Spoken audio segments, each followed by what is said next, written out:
Good day, everyone. The myth of perfection is the topic for today. The legendary surrealist Salvador Dali once offered a piece of advice that feels both liberating and deeply wise. He said, "Have no fear of perfection. You will never reach it." At first, it may sound cynical. From childhood, we are taught to strive for perfection, to ace every test, color inside the lines, and create a flawless work.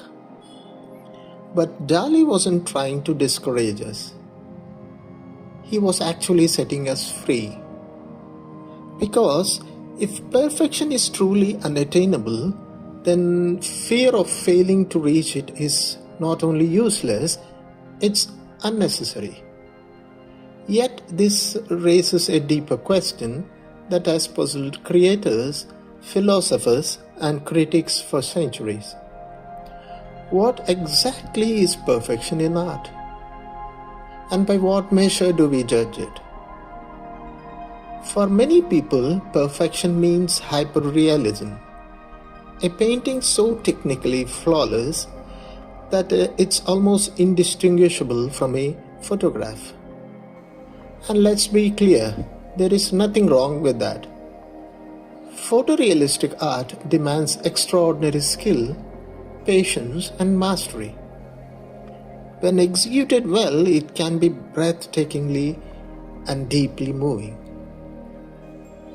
But if technical perfection were the only standard that mattered, many of the greatest works in the world would never have been celebrated.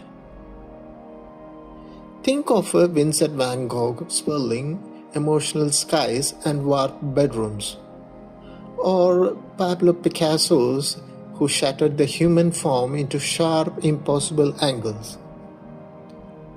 By a purely photographic standard, both would fall short. Yet, their work still moves us profoundly. Why? Because art is not a camera. It is a mirror of the human soul. At its core, art is about connection and emotion. When a piece reaches people, if it stirs something inside them, it has already succeeded. I see the skill. Wow. But if you reach the emotions and let them out, it doesn't matter what the painting looks like. It's what it feels like. In those moments, we stop seeing with our eyes alone. We begin to feel with our hearts. For a brief instant, we step into another person's inner world and feel less alone.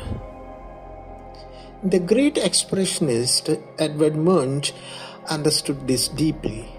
Famous for the scream, he once said, "Art arises from grief and joy, but mostly from grief.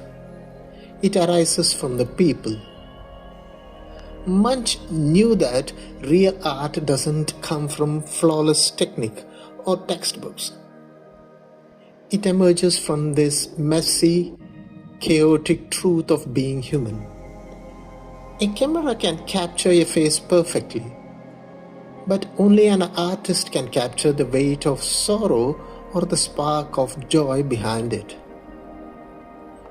The truth is that perfection is not an objective fact, it's a subjective judgment.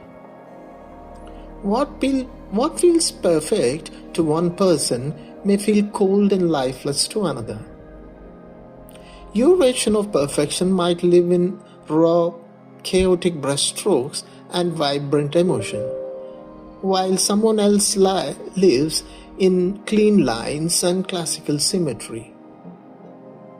And that is beautiful, because if perfection doesn't truly exist, then art has no ceiling. There is no final destination where we must stop creating. As Georgia O'Keeffe wisely put it, I found that I could say things with color and shapes that I couldn't say any other way. Things I had no words for. She didn't speak of painting perfectly. She spoke of painting honestly. Art belongs to everyone. It belongs to the master technician who spends hundreds of hours on a single reflection in a drop of water, and to the child who joyfully smears finger paint across a page. It belongs to the photorealist, the impressionist, the abstract artist, and the quiet viewer in the gallery who simply wants to feel something. So, let's release the paralyzing fear of perfection. Let us stop measuring our creativity against a standard that doesn't exist.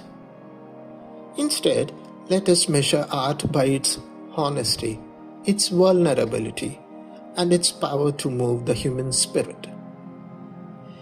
Create to connect, paint to feel, and remember, the flaws are often exactly where the magic slips through.